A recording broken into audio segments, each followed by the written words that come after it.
तो लोग देखने लगे और लोग मुझे पहचानने लगे। तो मुँह पे तो नहीं बोलते थे, पीछे से मुझे आवाज़ आती थी, "वही है क्या?" तो शर्मिंदगी भी महसूस होती कि हाँ यार, तो अब मैं क्या करूँ? मुझे सर आपने ये ज़िक्र किया, मैं ये आपसे पूछना चाहता हूँ कि आपके करियर को अगर मैं देखूँ, तो अभी रिसेंट जो आपका काम है, जैसे अभी आपकी एक फ़िल्म आ रही है धबकारू करके, हुँ, आपने ताज़ा खबर में काम हुँ, किया, अलग किरदार था, हुँ, धबकारो में अलग किरदार है, आपने कमाल की सीरीज़ है जो कि मॉक्यूमेंट्री है, व्हाइट, ब्लैक एंड ग्रे, या ब्लैक, उसमें व्हाइट एंड ग्रे हाँ। ब्लैक, व्हाइट एंड ग्रे उसमें कंप्लीट ही अलग अलग किरदार है। लेकिन जब मैं आपकी फ़िल्मोग्राफ़ी को शुरू से देखता हूँ, तो आपने मालगुडी डेज़ किया, हुँ, उसके बाद आपके हिस्से एक बड़ी फ़िल्म आई, जो हुँ, जीता वही हुँ, सिकंदर।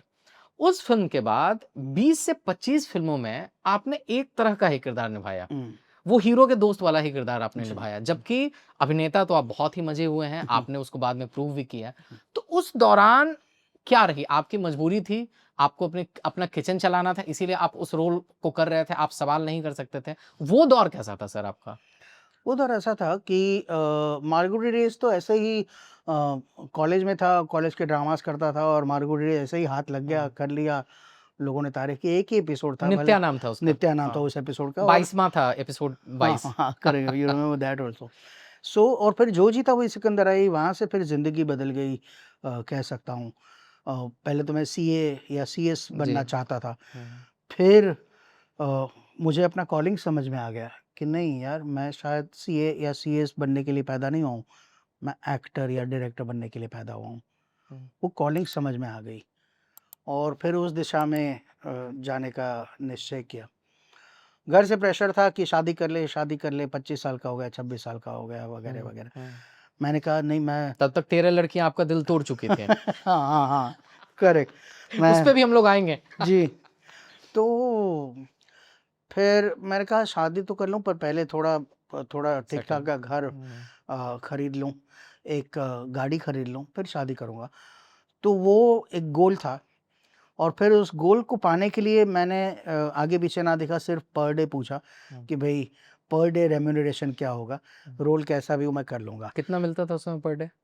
तभी कुछ 1000 1200 ऐसा अच्छा, कुछ मिलता था 1000-1200 पर डे, ओके। हुँ, कभी 1500 अ, पर वही फिर आगे-पीछे रोल-वोल ना पूछते हुए मैं पैसे ऐंठने लगा, जमा करने लगा हुँ। और फिर हाँ, एक घर खरीदा, एक गाड़ी खरीदी कौन-सी सेकंड थी पहली स गाड़ी?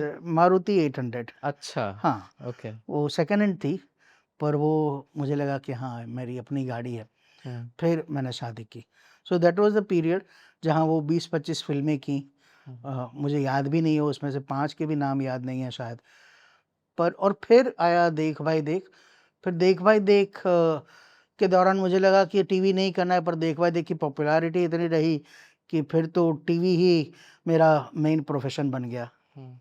तो वो क्लैरिटी थी आपको कि मैं ये काम क्यों कर रहा हूँ? जी, बिल्कुल, क्योंकि बिल्कुल। मुझे लाइफ़ में कुछ चाहिए। हाँ, हाँ, और करेक्ट। आपने भी प्रसिद्धि का ज़िक्र किया। हुँ, मैं अपने दर्शकों को बताना चाहता हूँ कि इंसान कभी-कभी ऐसे भी प्रसिद्ध हो जाता है कि उसका लोकल ट्रेन में चलना मुश्किल हो जाता है, हुँ, उसका बस में चलना मुश्किल हो जाता जी। है।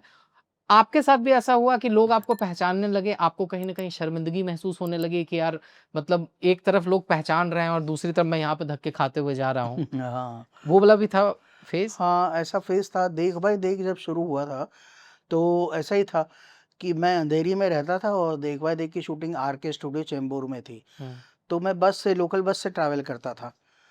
फिर देख भाई देख जब टेलीकास्ट होना शुरू हुआ, तो लोग देखने लगे और लोग मुझे पहचानने लगे। तो मुँह पे तो नहीं बोलते थे, पीछे से मुझे आवाज़ आती थी, "वही है क्या?" अरे नहीं, नहीं टीवी एक्टर क्या ऐसा बस में थोड़ी ट्रैवल करेगा। हुँ, तो मुझे एक तरफ से खुशी भी होती थी कि अरे वाह! मुझे पहचाना, वाह, वाह! मैं पॉपुलर हो रहा हूँ। पर फिर वो दूसरा सेंटेंस कि टीवी एक्टर क्या बस में थोड़ी ट्रैवल करेगा। तो शर्मिंदगी भी महसूस होती कि हाँ यार, तो अब मैं क्या करूँ? मुझे मुझे लोकल बस, ट्रेन से ट्रैवल नहीं करना चाहिए, पर पैसे नहीं थे। तो पैसे फिर से जमा करने लगा और फिर मैंने अपनी मोटर बाइक खरीदी थी। फिर मैं बाइक से आया-जाया करता था। हुँ, हुँ, हुँ। हेलमेट लगा के। हाँ, हेलमेट लगा के, बिल्कुल। Thank you for watching this full clip और मैं आपसे वादा करता हूँ कि इसका फुल पॉडकास्ट भी देख के आपको काफ़ी मज़ा आने वाला है। Link in the description.